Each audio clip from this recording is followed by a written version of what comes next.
Today on Profs Huddle, we take a look at the new battle on the field between Rowan and Montclair's football teams. But they're also tackling food insecurity too. And with homecoming activities just wrapped up, we'll look back at seniors who are making a splash with their final year at Rowan in both men's soccer and women's volleyball. Profs Huddle starts right now.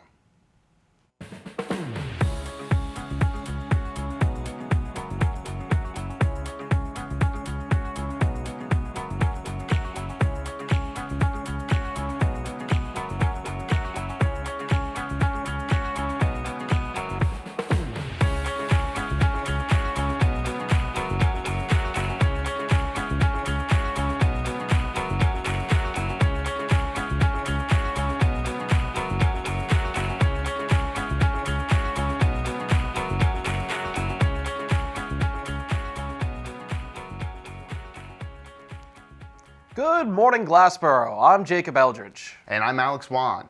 Welcome to the Season 11 premiere of Profs Huddle. This past week was homecoming here at Rowan. There were festivities all week long, and to close out the celebration, the Rowan men's soccer team had not only their homecoming game, but it was also their senior night too. Let's take a look at how Rowan came out against Montclair State. Here's Brooke McWigan with the recap and results. On Saturday, October 18th, Rowan men's soccer faced number 20 Montclair State in an intense matchup for its senior night and Rowan's homecoming celebration. Prior to the match, Rowan honored 10 seniors as each walked onto the field with their families. I mean, to try to put into words what any player and a senior on their senior night and their last year means to me or means to the program, I couldn't do it with words. But they're a part of this program. They've all made major impacts in their own way.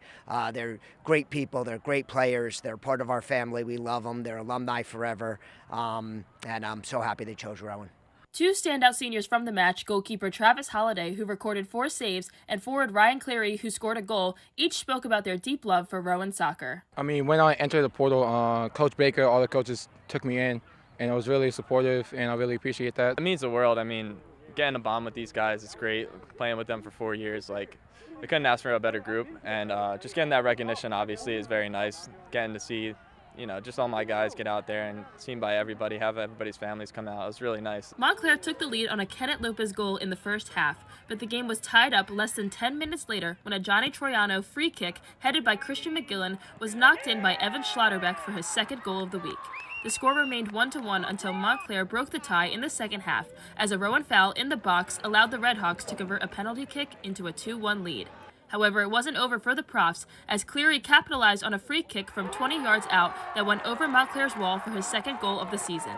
The game ended in a 2-2 tie. Unfortunately, not a Rowan win, but optimistically, not a loss either. At least me, I always think of ties as a loss, especially when we have so many opportunities. But, I mean, it's a good team. They're ranked 20. I mean, they're always back and forth with them. At least since I've been here the last 4 years, they're always a good squad. So, I mean, we'll take the 2-2 draw, and we just have some must-wins coming up this week. The 2 times that we came back are great.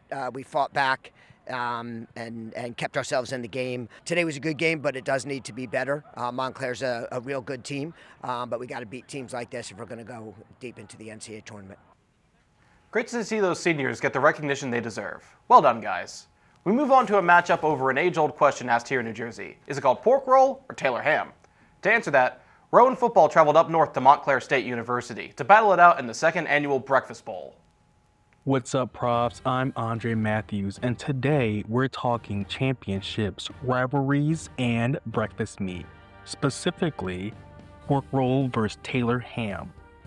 The stakes of the New Jersey's Great Breakfast debate are settled on the gridline at the Breakfast Bowl, a massive game between our Rowan Profs and Montclair State. It was a 38-26 victory for Rowan in the Breakfast Bowl, claiming the back-to-back title and a 12-point margin of victory, which confirms, yet again, it's called pork roll. That's it, at least for another year. But the real win is tackling food insecurity. The Breakfast Bowl is a culmination of a week-long fundraiser to support The Shop.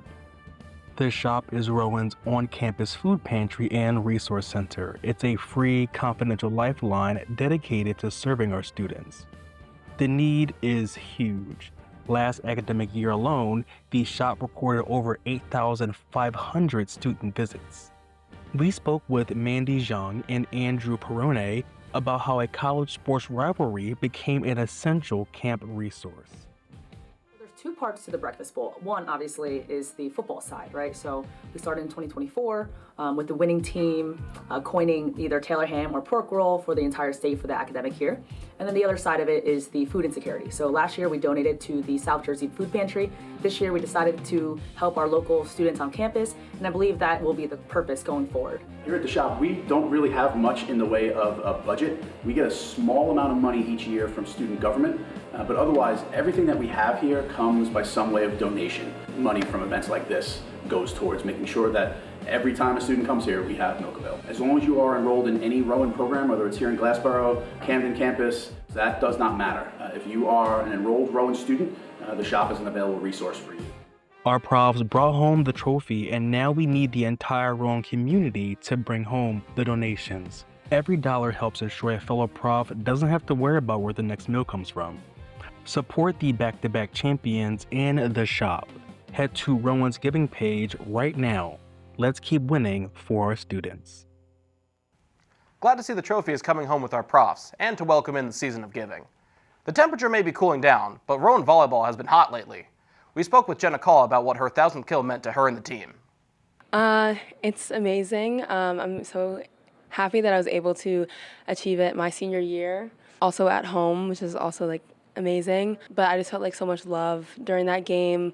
Love from my parents, my teammates, coaches. So it was a really big accomplishment, and I'm very thankful.